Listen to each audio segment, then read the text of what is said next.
I want to go to CNN's Bryn Gingras. She's following Donald Trump's civil fraud trial in New York. The former president, I take it, Bryn, taking the stand just a little while ago to answer questions about the gag order he's under. What's happening in the courtroom? Yeah, well, so this is taking the stand not as someone to testify, but in response to that gag order that was issued by this judge earlier in this trial. Now, let me back up just a little bit to explain what happened. During one of the breaks, the former president went into the hall room, as he usually does, and made some comments. And what he said in those comments was that he called the judge partisan, and he said the person sitting next to him is very partisan. Now, keep in mind, that gag order, when it was put in place by this judge, said that Trump could not speak ill about anyone on his staff. Well, everyone was brought back into the courtroom. There were a few sidebars, and the judge asked Trump who he was talking about. His lawyers responded, and Trump said that, or his lawyer said that Trump was talking about the judge and the person sitting next to him, who was Michael Cohen, who was testifying at the time. Now, I need to just, again, back up a little bit to explain what it looks like in the courtroom. In this courtroom, the judge is in the middle. To his right is his court clerk. To his left is the person testifying. So the judge took it that Trump was talking about his court clerk, which would have been a violation of this gag order. There was a break in the courtroom, and then once lunch had come back, the judge made Trump take the stand and under oath say who he was talking about. Former president took the stand and again said that he was talking about the judge and Michael Cohen in his comments. Well, the moment Trump left the stand, the judge said this: "As the trier of fact, I find that the witness is not credible," and he was referring to my law clerk. He fined the president $10,000. Now, again, the former president, $10,000. Again, this is the second time that he has received a fine based off of this gag order and violating it. Now, Trump's attorneys at this point are fighting back, essentially saying that he can't say he was lying, he just took the oath, and they also were complaining about the fact that this law clerk is seated right next to the judge, calling it unusual when law clerks are typically sitting usually in front of the judge in a courtroom. So there's a big back and forth about this law clerk. Trump's attorneys arguing that they're getting this case tried by two judges because of the position of where this law clerk is standing, or sitting rather. The judge said that he has reconsidered this fine, and he's keeping with it, $10,000 fine against the former president for those comments that he made earlier today. So a lot of drama happening in regards to the gag order. This is in addition to the drama that has been folding all day with Michael Cohen, the former personal attorney of Donald Trump, on the stand. But that is what we're hearing right now from the courtroom about a $10,000 fine again against the president in regards to this gag order. Wolf? Very interesting indeed. $10,000, that's the fine. Obviously for Trump, that's not a whole lot of money, but it's still significant indeed. Caitlin Collins is working her sources as well. Caitlin, what's your reaction? What should we interpret this development as being? I mean, Wolf, this gag order has only been in place for 22 days, and now Trump has been accused of violating it twice. He has now been fined twice. This fine that Bryn was just reporting there, it is double the fine that happened the first time. And that first fine was because, of course, Trump's post initially about the judge's clerk, that the judge said he didn't believe Trump was referring to Michael Cohen today. The judge believed that he was again referring to that same clerk. That is something that Trump had posted at the beginning of October, claiming that this clerk was running this case, implied that she was Chuck Schumer's girlfriend. Obviously, both baseless claims that Trump had posted simply because there was a photo of this clerk and Senator Schumer posted online. And so the judge put it in place then, saying, you can talk about me, but do not talk about the court staff. And he is taking this very seriously, Wolf. And you're right that $10,000 is not a lot of money for the former president, but I mean, he doesn't like to be fined any kind of money. He doesn't like to pay any kind of legal fees. So I do think the notion of the fine in and of itself is not something that'll sit well with him, that he won't be just completely dismissive of it.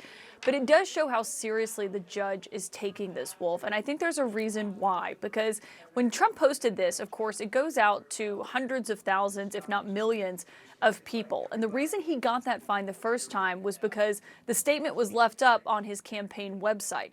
It was deleted from his Truth Social account, but it was left on his campaign website, which they claimed was inadvertent. The judge still fined them $5,000 for it. And now Trump is claiming that this person is partisan again. As he was saying that to the reporters outside in the hallway, he was saying the person sitting next to the judge. His attorney, Chris Kise, tried to claim he was talking about Michael Cohen, who, of course, was just a few feet away in the witness box. But the judge was not buying that excuse. And his concern is that someone is going to get killed. That is the quote that the judge used today, because Trump is targeting lower-level court staffers and going after them in this situation. And of course, I think you have to look at this, Wolf, through the bigger picture here, which is this is not just happening here in this courtroom in Manhattan. You're also seeing it play out in the courtroom in Washington, where Judge Chutkan there imposed that limited order because of what Trump has been saying about Special Counsel Jack Smith, about the prosecutors who are working for the special counsel's team, and of course what he has been saying even about the court clerk, the judge's clerk who is sitting here in that courtroom today. And so what I think the biggest takeaway here is not the fine in and of itself, that it's $10,000. It's that this gag order has been in place less than a month. Trump has now violated it twice. And the concern that the judge here has is that this could have serious consequences on people's lives, regular people's lives who are involved in these matters. Important points indeed. I want to get some legal analysis from our Ellie Honig, who's been watching and monitoring all these important developments as well. Ellie, what do you think?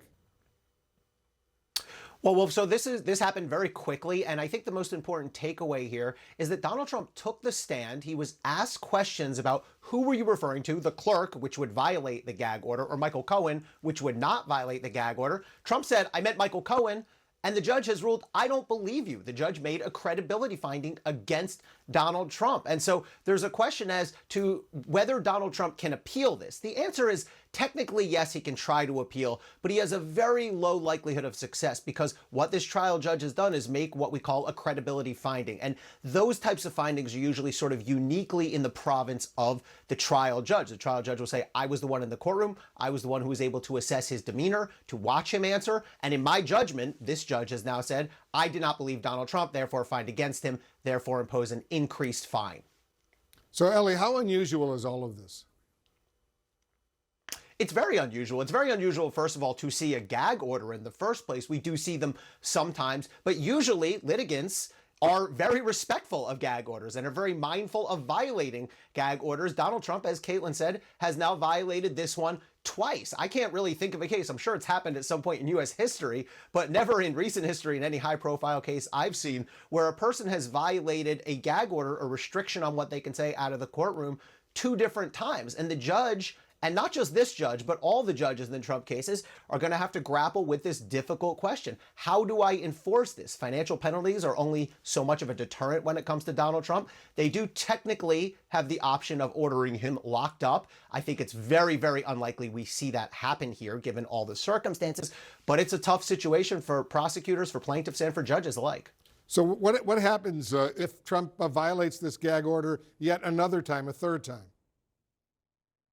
Yeah, so this judge has a few options at his disposal. One, he can and almost certainly will impose an increased penalty, and I would hazard a guess that he will increase the penalty a third time by more than just $5,000 in light of the resources Donald Trump has. I think the judge needs to make these financial penalties hurt a bit more if they're going to have any impact on Donald Trump. In a very extreme and very rare scenario, Wolf, a judge does have the ability to either impose bail restrictions. Well, this is not a criminal case, so we won't see that here.